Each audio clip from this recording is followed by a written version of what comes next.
पर भूत है। अरे भूत कुछ नहीं होता है, नॉनसेंस।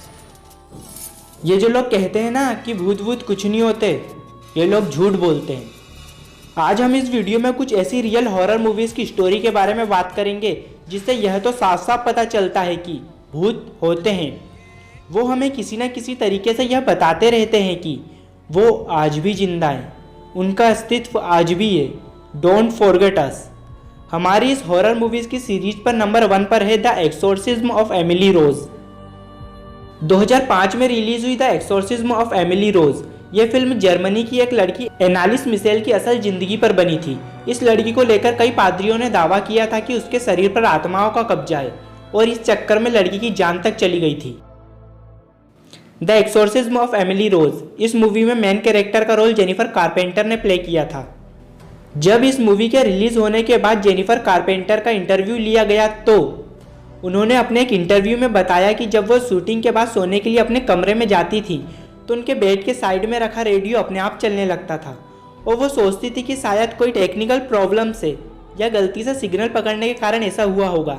लेकिन जब एक रात को उन्होंने अपने रेडियो का प्लग निकाल दिया, उसे ऑफ कर दिया, फिर भी आधी रात को वो रेडियो ऑन हो गया और उसमें अपने आप ही एक सॉन्ग बजने लगा। लेकिन सबसे डरावनी और अजीब बात तो यह थी कि उस रेडियो में जॉन पार्कर का अलाइव नाम का सॉन्ग बज रहा था, जिसका मतलब होता है कि मैं अभी भी जिंदा हूँ। अमेरिकन एक्ट्रेस जेनिफर कारपेंटर के हिसाब से अगर वहाँ पर कोई आत्मा है तो वो मुझे रेडियो के जरिए यह बताना चाहती है कि मैं अभी भी जिंदा हूँ। I am alive. नंबर 2 पर है द ओमेन। यह फिल्म जितनी डरावनी है उससे कहीं अधिक मनहूस है। यह मूवी 1976 में रिलीज हुई थी। यह फिल्म इस फिल्म को बनाने वालों की सबसे बड़ी और आखिरी गलती थी।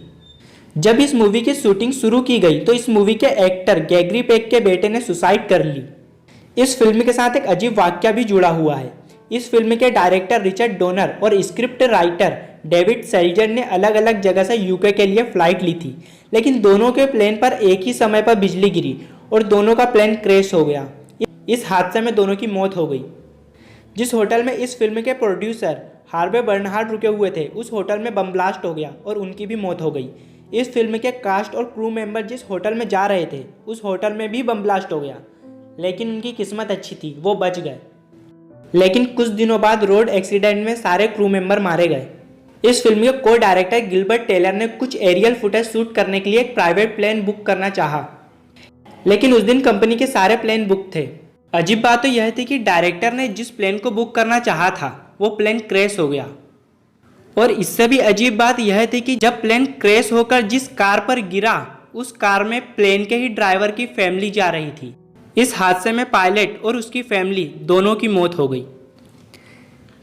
इस फिल्म के स्पेशल इफेक्ट प्रोवाइजर जॉन रिचर्डसन अपनी गर्लफ्रेंड के साथ कार में बेल्जियम जा रहे थे, लेकिन उनकी कार का भयानक एक्सीडेंट हो गया और इस एक्सीडेंट में जॉन रिचर्डसन बुरी तरह घायल हो गए और उनकी गर्लफ्रेंड का सर धड़ से अलग हो गया।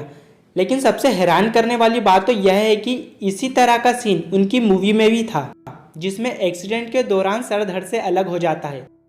जॉन रिचर्डसन ने अपने एक इंटरव्यू में बताया था जब एक्सीडेंट के बाद उन्हें होश आया तो उनके सामने ओमेन सिटी का एक बोर्ड लगा हुआ था जिस पर लिखा हुआ था women city 66 kilometre away.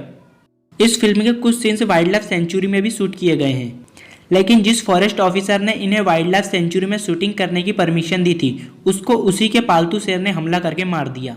Number 3 पर है द एक्सोर्सिस्ट। इस मूवी को लोग अब तक की सबसे हॉरर मूवी मानते हैं। यह मूवी 1971 के विलियम पीटर ब्लेटी के हॉरर नॉवल पर आधारित थी।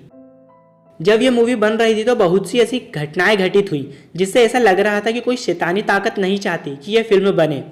जब यह फिल्म रिलीज हुई तो उसके एक हफ्ते बाद इस फिल्म के एक्टर जैक मैकगोवरन की रहस्यमय तरीके से मौत हो गई। इस फिल्म की शूटिंग के दौरान फिल्म के सेट पर अचानक आग लग गई। इस आग में सब कुछ जल गया, लेकिन जिस रूम में मेन कैरेक्टर एक्सोर्सिज्म का रोल प्ले कर रहा था उस रूम के क्रू मेंबर पर आंच तक नहीं आई। इस फिल्म में जिस वॉइस ओवर आर्टिस्ट ने रेगर के शैतान को आवाज दी थी उसके बेटे ने अपनी पत्नी और दोनों बच्चों की चाकू मार मार कर हत्या कर दी।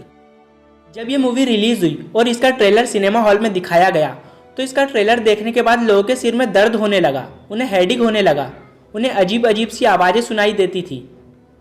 इस मूवी को देखने के बाद एक व्यक्ति का हार्ट फेल हो गया। जिस सिनेमा हॉल में इस मूवी का ट्रेलर दिखाया जा रहा था, उस सिनेमा हॉल में एक महिला का मिसकैरेज तक हो गया। इन सभी दुर्घटनाओं के चलते इस मूवी को बैन कर दिया गया। नंबर 4 पे है द पोजीशन। यह फिल्म एक छोटी सी बच्ची की कहानी पर बनी हुई है, जो यार्ड सेल से एक एंटीक डिबुक बॉक्स को घर ले आती है, और जब वो उस बॉक्स को खोलती है तो उस बॉक्स में से एक डिबुक नाम की दुष्ट आत्मा बाहर निकल आती है। उसके बाद एक पैरानॉर्मल घटनाओं का सिलसिला शुरू हो जाता है। यह मूवी एक श्रापित डिबुक बॉक्स पर आधारित है। जिस म्यूजियम में ओरिजिनल डिबुक बॉक्स को रखा गया था, वहां के मालिक ने इस फिल्म के प्रोड्यूसर को कहा कि वो ओरिजिनल डिबुक बॉक्स को इस फिल्म में यूज कर सकते हैं अगर वो चाहें तो। प्रोड्यूसर ने यह कहते हुए मना कर दिया कि वह इस श्रापित डिबुक बॉक्स को यूज करके अपनी फिल्म को भी श्रापित नहीं करेंगे। श्रापित डिबुक बॉक्स को मना करने के बाद से ही इस फिल्म के सेट और कास्ट के मेंबरों के साथ रहस्यमय घटनाओं का सिलसिला शुरू हो गया। इस फिल्म के सेट पर लगी हुई लाइटें अपने आप बंद चालू होती रहती थी। अचानक नियॉन लाइट में विस्फोट हो जाता था, जिसके चलते कई बार शूटिंग को बंद करना पड़ता था। फिल्म के प्रोड्यूसर जेफरी डीन मार्गिन को कई बार फिल्म के सेट पर एक अनजान और डरावना चेहरा दिखाई देता था, जिसको वह जानते तक नहीं थे। इस फिल्म की शूटिंग के बाद स्टोरेज रूम में आग लग गई, जिसमें फिल्म के संबंधित सभी सामान रखा हुआ था। इस फिल्म में डिबुक बॉक्स भी शामिल था और वो भी आग में जल गया। आग लगने का कारण आज भी रहस्य बना हुआ है।